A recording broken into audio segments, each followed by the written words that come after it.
We have a very unusual love story for this Valentine's Day.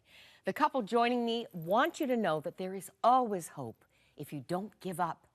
Because of pornography addiction, they were separated for 15 years, but they're enjoying a thriving marriage today. Bryan and Marj MENCHENTON are here from Kitchener, Ontario, and I didn't even have this in your information. Bryan, you told me it was Valentine's Day 2 years ago that you came together again after such a long separation. Little history. Where did you meet? We met at Ontario Bible College. I was volunteering as a telephone counselor at Huntley Street back then, and at the old studios in Downtown Toronto. Yes, and I just felt a need to know a little bit more on the psychology side of things for the callers, and that's where we met, in psychology and counseling classes. Amazing. And Bryan, you were working on your pastoral theology degree? Yeah, that's right. I was working on my Bachelor of Theology degree, and Margie was, she was out of dorm, I was in dorm, so I was just befriending her because I figured she didn't know anybody at the college at that time. So, And just a little aside, you actually worked on one of our sets somewhere in the past. yeah, many years ago on the old location. You're part of our extended family.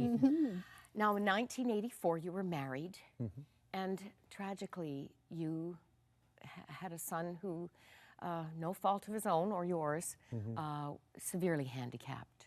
Jonathan, who at 14 went into institutional care.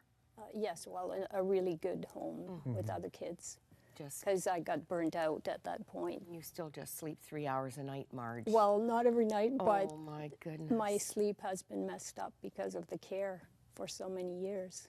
But this was not the biggest pressure on your marriage. Bryan, do you want to tell us? Well, I had an addiction to pornography.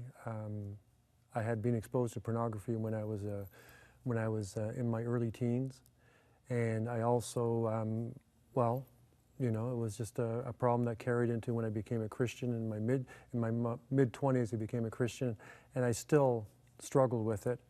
And I really thought that I'd be able to overcome it, but I just couldn't overcome it at that time. And just before we got married, I was still struggling with it sporadically, and I thought that I would be able to overcome it, like when we get married. And you know, thought marriage would be marriage would be the answer, but it really wasn't the answer, because I was using porn more to relieve inward pressures, inward struggles I was having, and plus the fact of having a severely disabled child later on added a lot of stress to our marriage.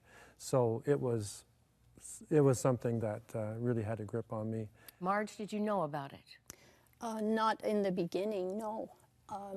But it did create a lot of problems. And at one point, I just felt like I had to leave because I felt it was the only way that he would get the message that it was not acceptable in our marriage, because it's a form of adultery or unfaithfulness. You said the Lord really impressed that on your heart. Yeah, because at one point he had said it's just a fantasy. Not hurting anybody. Yeah, and that's what a lot of guys believe. But I felt that the Lord said, no, it's not. I called it adultery. It's in Matthew 5. And he said, I know every one of those women. I know their names. I know where they live. And they're all real to me. So, And you were feeling rejected. Yeah, because of your husband's involvement with other women, really. Yeah, yeah. Bryan, you're a Christian with a theology degree, pastoral degree. The shame alone was doing so much harm to you. What did you do with this? I think it's important. You weren't praying together as a couple. We weren't praying that much, no, not really. But definitely this rift. What brought this to a point where you knew you needed to do something? Well, it was a matter of finding the right help. I had a lot of issues on the inside from the past, a lot of unresolved issues, and I was trying to do the right thing and trying to apply the scriptures to my situation, but I needed to get healed up on the inside. And bless your heart, I mean, you had gone to Celebrate Recovery. Yes. You had talked to someone Right. about your issue. So it's not like you were hiding it. No, I was trying to be quite honest with it.